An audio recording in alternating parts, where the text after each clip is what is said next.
भगवान राम रावण को मार करके और फिर अयोध्या जी आए, भरत जी से मिले और राम जी राजा बने। प्रिय भक्तों, इसलिए हम आपसे कहते हैं कि इस बार लड्डू दीन दुखी को, भूखे को खिलाइए मिठाई। तो गौरी गोपाल आश्रम में रह रही हमारी वृद्ध माँओं की ओर भी इस दीपावली में कुछ ना कुछ आप माँओं की सेवा के लिए सहयोग अवश्य निकालिएगा। एक छोटा सा हिस्सा गौरी गोपाल आश्रम में वृद्ध माँओं के लिए, यहाँ चल रही सेवाओं के लिए इस दीपावली कुछ अलग निकालिएगा, ताकि आप पर लक्ष्मी माँ की कृपा सदा बनी रहे। जो दूसरों को बांट करके खाता है ना, लक्ष्मी माँ उनसे बड़ी प्रसन्न होती है। आप एक बात, एक सिद्धांत नोट कर लो, जो व्यक्ति सदा खाने के पहले दूसरों को खिलाने का भाव रखेगा, उसके जीवन में कभी लक्ष्मी की कमी हो नहीं सकती। बस आप ये निश्चित मान लो, लिख लो, बच्चों को याद करा दो ये लाइन कि खाने के पहले जो दूसरों का ख्याल रखता है, जो दूसरों की फिक्र करता है, बस लक्ष्मी जी उनके द्वार पर सदा विराजती, उनके घर पर सदा विराजती। किसके घर में सदा लक्ष्मी जी रहती हैं? जो खाने के पहले दूसरों की फिक्र करता है, दूसरों की चिंता करता है कि क्या वो गरीब है, क्या वो खाया होगा, क्या वो भूखा है, क्या वो खाया होगा। उसको पहले खिलाकर, उसको देकर फिर कोई खाए तो लक्ष्मी जी सदा बनी रहती। दीपावली में नियम बनाओ अब से सदा कि रोज खिला कर ही खाएंगे। भले तो मुट्ठी भर आटा चींटियों को खिला दो, पर नियम बनाओ कि पहले खिलाओगे किसी को फिर खाओगे। मैंने तो ये नियम बनाया है और भगवान की कृपा से ये पूरा भी हो रहा है।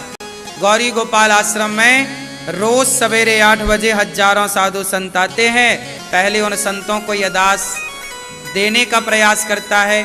आप लोग जो सहयोग करते हो, आप भी कुछ भक्त आके अपने हाथ से संतों को अन्नदान करते हो और पहले संतों को आप देते हैं। गौरी गोपाल में संतों को बंटता है, उसके बाद ये दास अनिरुद्ध कुछ प्रसाद पाता है। पहले हमारी गायों को चारा डल जाता है, गाय चारा खा लेती हैं। पहले बंदरों को केला मिल जाता है, चने मिल जाते हैं, संतों को रोटी मिल जाती है। गौरी गोपाल जी की रसोई में आप भक्तों को भोजन मिल जाता है। इसके बाद ये दास अनिरुद्ध खाता है। 1000 लोग कम से कम पहले पा लेते हैं, फिर ये दास। ये नियम यदि आप बनाएंगे तो लक्ष्मी आपके घर आएंगी नहीं, आकर नृत्य करेंगी, नाचेंगी, वही यहीं रहेंगे। अब यहां से कहीं जाने की आवश्यकता नहीं। इस तरह का भाव रखिएगा। सभी में बांट कर खाए उसे इंसान कहते हैं, पराया दर्द अपनाए उसे इंसान कहते हैं। ना जाने क्यों लोग लड़ते हैं, ना जाने क्यों आपस में झगड़ते हैं। सबको धन चाहिए, सबको समृद्धि चाहिए, सबको सुख चाहिए, तो सुख कैसे मिलेगा? अरे दूसरों को सुख देना स्टार्ट कर दीजिए, आप सुखी हो जाएंगे। अच्छा ये बताओ, जब आप गुस्सा करते हैं किसी दूसरे पर, किसी को डांटते हैं, किसी को गुस्से में गालियां देते हैं, तो आप गुस्से में पहले खुद को ही जलाते हैं, इसके बाद आपका क्रोध किसी दूसरे को जलाता है। जैसा कि मैंने बताया कि जब माचिस की तीली जलती है तो माचिस की तीली बाद में किसी जंगल को जलाएगी, बाद में किसी घर को जलाएगी, बाद में किसी को जलाएगी। वो तीली सबसे पहले खुद को जलाएगी। जैसे ही आपने माचिस से रगड़ा तो तीली जली, सबसे पहले कौन जला? वो तीली जली, उसके बाद जला जो भी जला। हाँ या ना? तो जब आप क्रोध करते हैं, जब आप किसी का बुरा सोचते हैं, तो उसका बुरा बाद में होता है, पहले आपका खुद का बुरा होता है। तीली किसी को बाद में जलाएगी, पहले खुद को जलाएगी। इसलिए हम जब किसी दूसरे को प्रसन्नता देते हैं, खुशियां देते हैं, तो वो खुशियां रिटर्न हमें मिलती हैं। जब हम किसी को दुख देते हैं तो वो दुख हमें वापस मिल जाता है। जब हम किसी के बारे में भला सोचते हैं तो हमारे बारे में भला हमारे लिए भला होता है। इसलिए कहते हैं ना कि आप जैसा बोएंगे वैसा पेड़ बोए बबूल का तो आम। इसके सिद्धांत ये है, मायने ये हैं कि आप जैसा बोते हैं वैसा ही आप काटते हैं। अब आपको ये डिसाइड करना है किस दीपावली में आप क्या बोने जा रहे हैं। कोशिश करिएगा कि जब हम दीपक जलाएं, और हमारे गांव में पता परंपरा है, हमारे गांव में, अब आप लोगों को क्या पता नहीं है, हमारे यहाँ क्या है कि लोग दीपक जला करके और एक दूसरे के घर में भी दीपक रखने जाते थे। अपने घर में तो रखते थे, अपने घर को तो रोशन करते थे। हमारे गांव में हम जब छोटे थे तो हम देखते थे गांव के लोग हमारे घर में भी दीपक लाते थे। हम भी दूसरों के घर में दीपक ले जाते थे और उनको मिठाई देते थे, उनकी मिठाइयाँ लेते थे। क्या मतलब है, कितना साइंटिफिक सनातन है, कितनी पवित्र मानसिकता रही सनातन की कि हमारा घर ही रोशन ना हो साहब, हमारे घर के ही रोशनी से हम परिपूर्ण ना हो, आपका घर भी हम रोशनी से भरने आए हैं, हम आपका घर भी रोशन करेंगे। कितनी बड़ी विचारधारा सनातन की है। हमारे यहाँ दूसरों के घर में भी दिया रखे जाते हैं, हाँ या ना? ऐसा कितने लोगों ने ये परंपरा देखी है, एक दूसरे के घर में भी दिया रखने की परंपरा। मतलब हम कितने बड़े दिल वाले हैं कि भैया हमारा ही घर रोशनी से ना भरा हो, तुम्हारा घर भी रोशनी से भरे। रोशनी बांटते थे, इसलिए पहले के लोगों के जीवन में खुशियों की रोशनी लंबे समय तक रहती थी, आंखों की रोशनी लंबे समय तक रहती थी। अब रोशनी कोई बांटता ही नहीं। आजकल तो लोग जलता हुआ दिया बुझाना चाहते हैं कि तुम्हारा हमारा तो बुझाइए, तुम्हारा भी बुझे। ऐसी मानसिकता वाले लोग सदा परेशान रहते हैं। आपको कैसी मानसिकता रखनी चाहिए? सर्वे भवन्तु सुखिनः, हमारा घर भी रोशनी से भरा हो, आपका घर भी रोशनी से भरा हो। आस पास अगल बगल सबको गले लगाओ, सबको मिठाई दो, सबको प्रेम करो। भगवान राम दीपावली कैसे मनाते हैं? एक बार क्या हुआ कि भगवान राम दीपावली आई तो भगवान राम दीपक जला रहे थे। तो अयोध्या में दीपावली मनाई जा रही थी। ये दीपावली की परंपरा राम के, अब आप लोग कहते हैं कि राम जब वनवास से आए तो दीपावली मनाई गई, ऐसा नहीं है। लक्ष्मी जी जब प्रकट भई तो दीपावली मनाई गई। राम जी वनवास से लौटे कब? लोग कहते हैं कि दीपावली में लौट करके आए। आपको पता है कि राम जी वनवास से 14 वर्ष के बाद कब आए थे? पता है आपको? नहीं? सुनो, लोग कहते हैं ना राम जी दीपावली में आए तो दीपावली मनाई जाती है। ऐसा निबंध तो हमने भी लिखा है बचपन में। दीपावली का निबंध तो ऐसे ही लिखा जाता है कि राम जी आए तो। पंडित ज्वाला प्रसाद जी बंबई छापा एक रामायण है, उसमें उन्होंने बताया है, देखो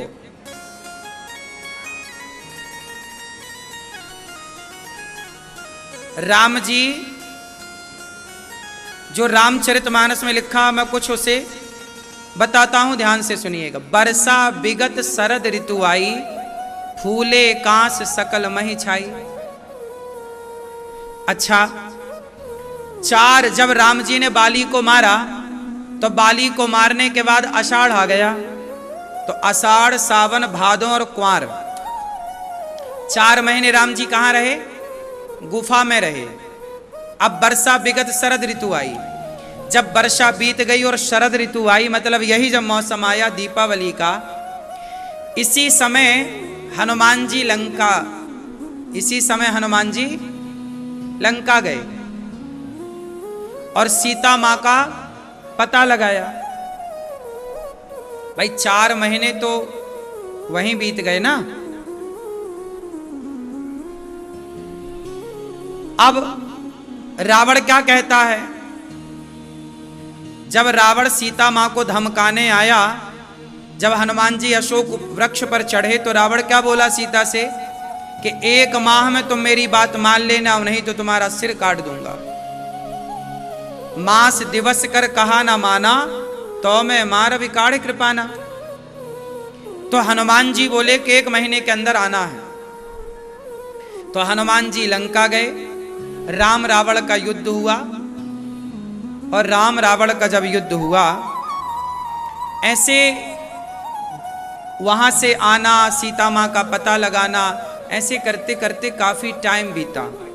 और जो पंडित ज्वाला प्रसाद जी जो तारीख बता रहे हैं, वो तारीख बता रहे हैं कि राम जी ने वैशाख कृष्ण पक्ष की 7वीं को राम जी अयोध्या पहुंचे, वैशाख के महीने में। चैत्र मास के शुक्ल पक्ष की चतुर्दशी को रावण मरा था। ऐसा पंडित ज्वाला प्रसाद जी, जो रामायण बंबई छापा से निकलती है, बड़े विद्वान हुए हैं, अनेक रामायणों का उन्होंने अध्ययन किया और उन्होंने बताया कि राम जी किस समय कहाँ थे, किस महीने में राम जी की कौन सी लीला हुई। क्योंकि वहाँ के वातावरण, वहाँ तुलसीदास जी ने हर जगह का मौसम लिखा है कि उस समय कौन सा मौसम चल रहा था, तो मौसम के हिसाब से महीना निकाला जा सकता है। कांस कब फूलता है बताओ? कांस समझते हैं? वाइट कलर के उसमें फूल होता है, पूरा खेतों में पूरा वाइट सफेद सफेद होता, कांस बोलते हैं उसे। वर्षा विगत शरद ऋतु आई, फूले कांस सकल मही छाई। ये लिखा है राम जी जब वहां थे कंदराओं में तब। तो ये सब पूरा प्रकृति का वर्णन तुलसीदास जी ने किया, वाल्मीकि जी ने किया। उस आधार पर तो राम जी कब आए वो मैंने आपको कहा। राम जी एक बार दीपावली मना रहे थे, तो राम जी भी दीपावली मनाते हैं। राम जी भी दीपोत्सव करते हैं, दीपक जलाते हैं, और राम जी भी पूजा करते हैं। जब राम जी पूजा करते हैं, तो एक बार राम जी पूजा कर रहे थे और दीपक जलाने बाहर आए, तो किसी ने पूछा, राम जी ये दीपक जलाने के पीछे का अर्थ क्या है, क्यों जला रहे हैं दीपक? तो भगवान राम ने दीपक को हाथ में लिया, कहा कि तुम बताओ कि तुम्हें क्या दिखाई पड़ रहा है। उन्होंने कहा कि हमें तो दीपक दिख रहा है। अच्छा बताओ, जब दीपक जलता है तो आप दीपक को हाथ में लीजिए तो आपको क्या दिखाई पड़ता है? केवल दीपक। उस दीपक में क्या क्या दिखता है? राम जी ने कहा, देखो इस दीपक में हमें मिट्टी दिखाई पड़ रही है, जो मिट्टी से बना दिया है। हमें घी दिखाई पड़ रहा है, जो इसके भीतर है। बाती दिखाई पड़ रही है, अग्नि दिखाई पड़ रही है, और दीपक चारों ओर रोशनी से भर रहा है प्रकृति को। क्या मैसेज है? तब राम जी ने कहा कि देखो भैया, जैसे ये दीपक रोशनी से चारों ओर सबको भर रहा है, ऐसे हमारे भीतर भी एक दीपक है। कौन सा दीपक? आत्मा का। आत्मा का दीपक है तो आंखों में रोशनी है, कानों में सुनने की शक्ति है, पांव में चलने की शक्ति। यदि आत्मा का दीपक बुझा तो आंखें खत्म, शरीर खत्म। तो हमारे भीतर ये जो रोशनी है आत्मा की, वो चारों ओर हमारे शरीर को रोशनी से भर रही है।